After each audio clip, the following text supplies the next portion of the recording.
Today we're going to take a first look at the Weidmuller M3000 high-end controller, which runs Codesys programming software. It's basically a Linux-based PC with Codesys runtime embedded on top of that. So when you buy an M3000, these are the components that come in the box.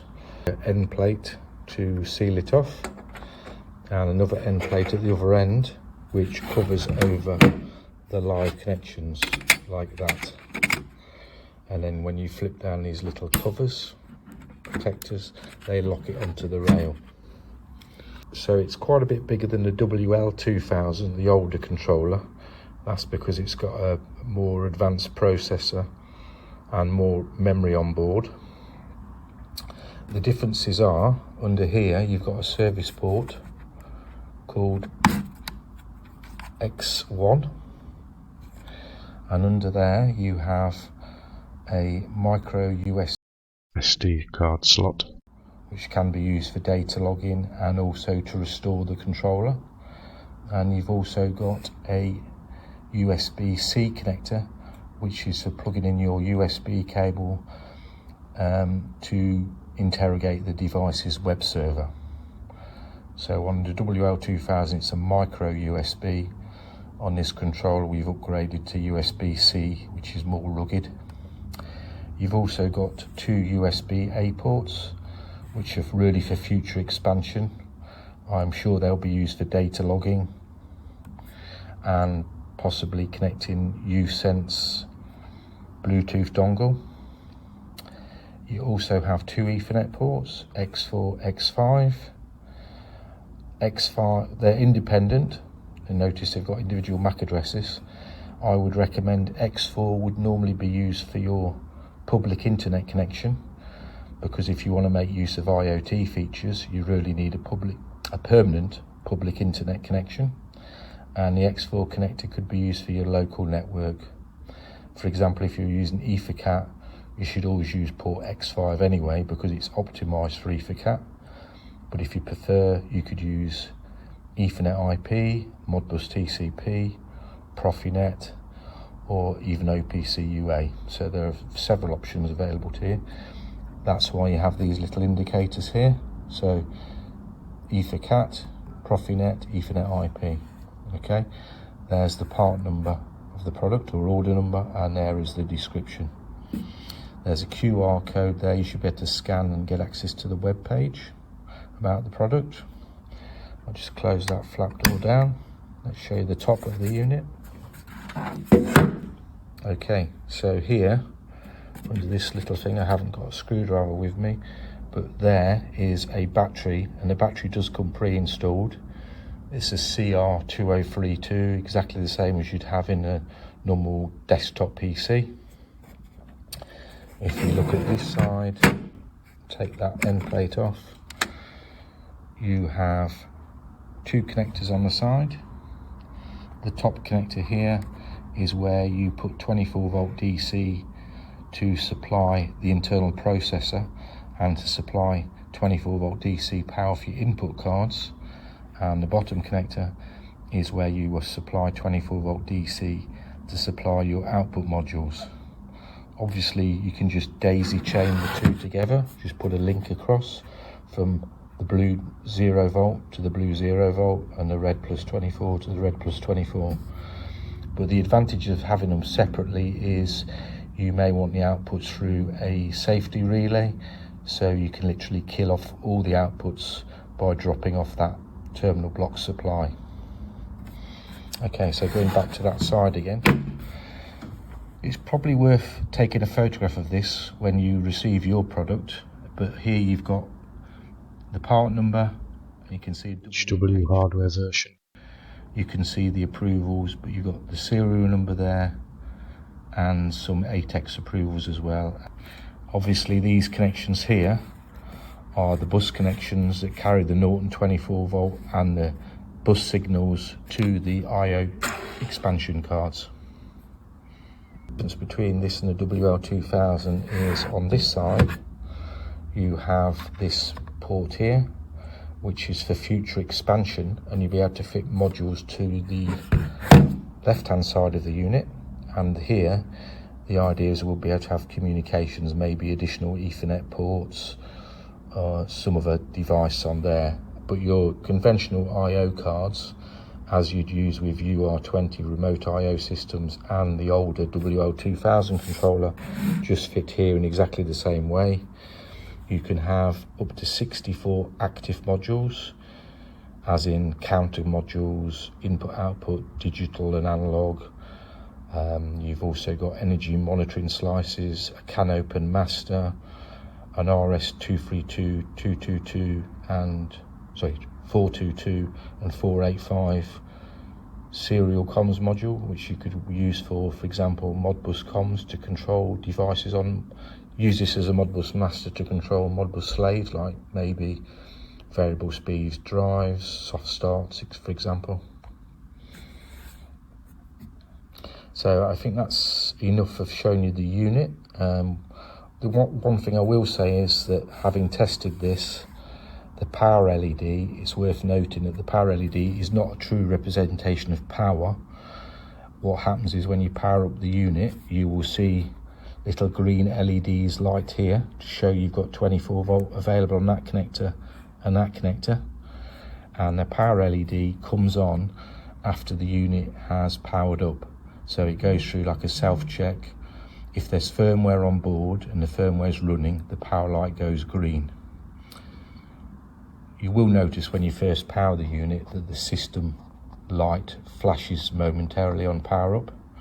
And also here, where it says M3000, there's an LED there, and that will be red by default when you power up the unit. Okay, so now I now have the controller on a bit of rail, and I'm going to apply power. So as I said earlier, you'll get a red light here on the M3000, so don't be concerned about that. The power light is naturally on, which you may be concerned about, but don't be. And down here you've got a green light to show you've got power to the input cards and the processor. So if we just leave that a minute or two, you should see that power light come on. So let's see if we can capture that. There you go, so there's your power light. So actually everything's healthy now. Okay, so we can now move on to showing you the web server of the controller. With the USB cable connected to your laptop, we can now access the controller's internal web server. So to do this, we just point to the IP address of the controller, which is 192.168.10.202. Okay, and you'll come up with this page on first power up, download license agreement. So you should download that and refer to it. And you agree to the terms and then accept license agreement. So you must do this on the first power up. Then you have to create a user and a password. You've got the choice of what you use. Simplicity and for testing, I'm just going to use admin as the username and the password detmold. Admin detmold with a capital D. Okay, it's accepted that, so I create the user. This will take a few minutes.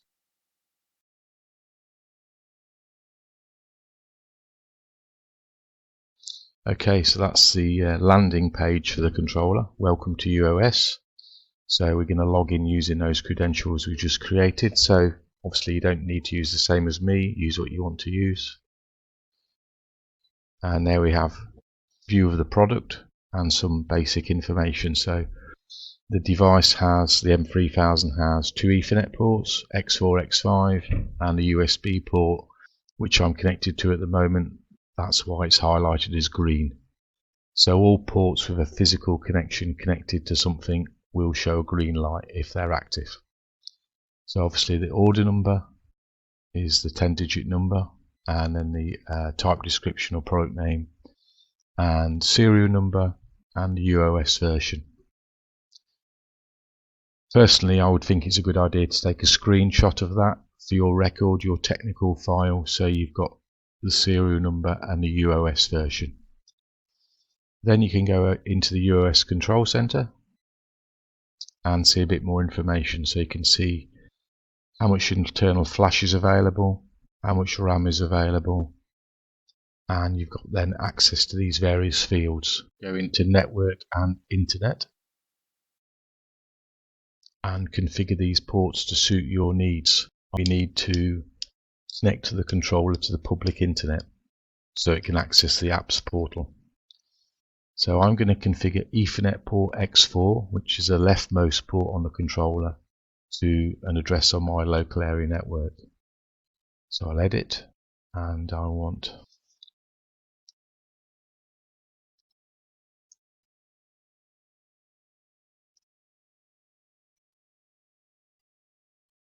okay, so this will obviously be different. This will be your local area network, a free IP address.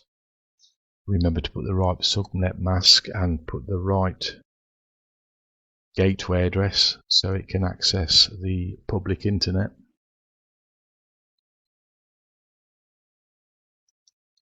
And then you really do need to put DNS servers. So I just normally put the Google DNS servers, which is 8888 and 8844.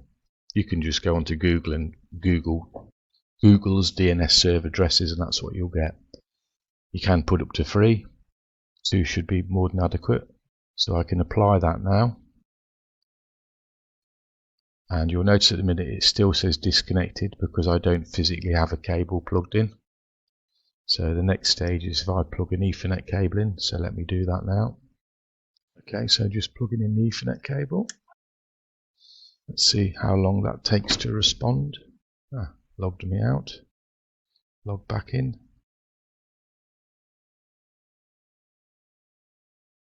There you go. So I plugged the cable in and it's picked up my local area network. So if I wanted to now, well, and I will do, I will disconnect from the USB port and reconnect over Ethernet.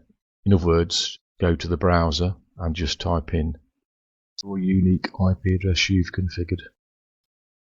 So let me try that.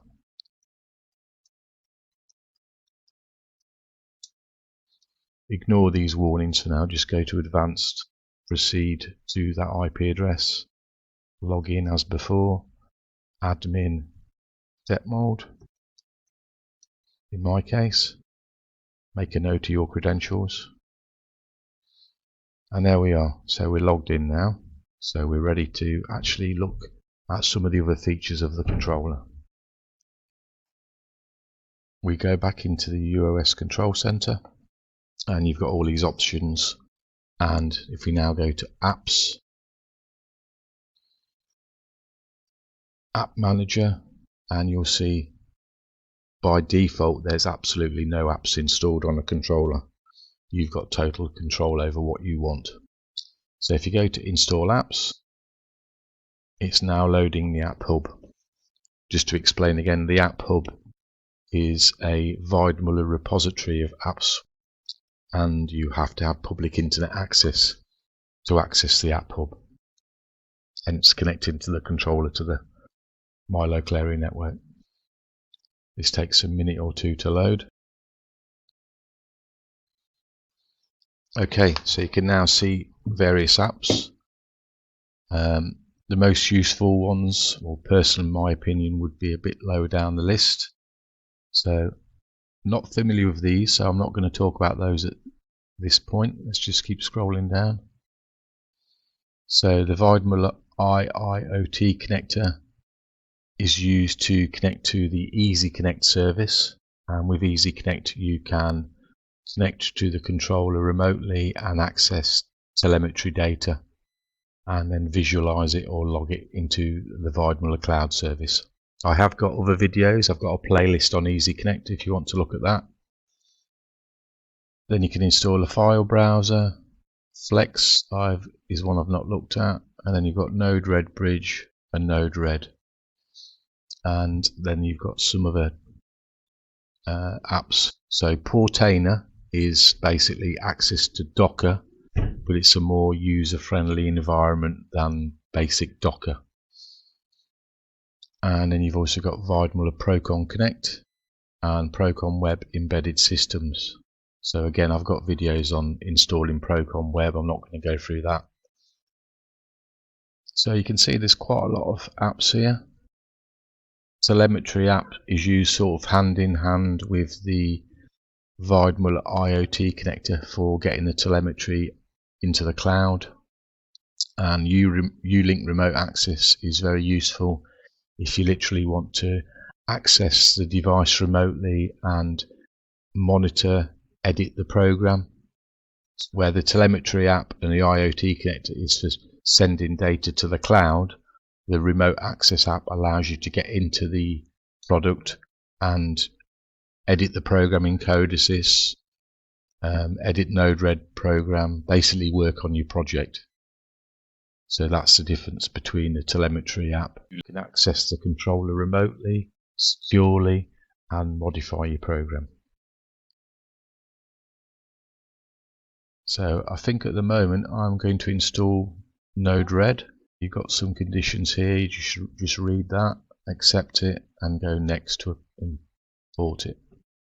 So it'll check for versions. It always offers you the latest, but you can pick older versions. Generally speaking, just always go with the newer version. Go next, and this may take several minutes. Install. So Node-RED has installed. So it is installed, but now it has to go through the process of actually starting up. Okay, so that's successfully installed by the look of it. So we can log back in again. And there we have Node-RED running. Let me look in one more area. General area, yeah, date and time. So if you look at the date and time, you'll notice by default, I haven't turned this on, the clock is being detected from an NTP server, and it's picking it up from this NTP server, time4google.com, and the time is 9:54. It's got it as UTC. So if we just want to check that it looks correct, but if I go to Europe, London, apply, and just see how the time, if it stays in sync. Yeah, that is the correct time. That's the same time as I'm seeing on my PC. So just to recap about the real-time clock on board the controller, if you remember I showed you earlier there is a battery that backs up the real-time clock, a CR2032 standard PC style battery, but is not really necessary if you've got a permanent connection to the internet and you have an NTP server enabled. You can go into About and look at a service file. So if you have a problem with the controller, you can go to a service file, download it. You can look at legal information and your license information there. Thanks for watching, and I hope this has been useful to you, and I will add it to my M3000 playlist. Please like and subscribe.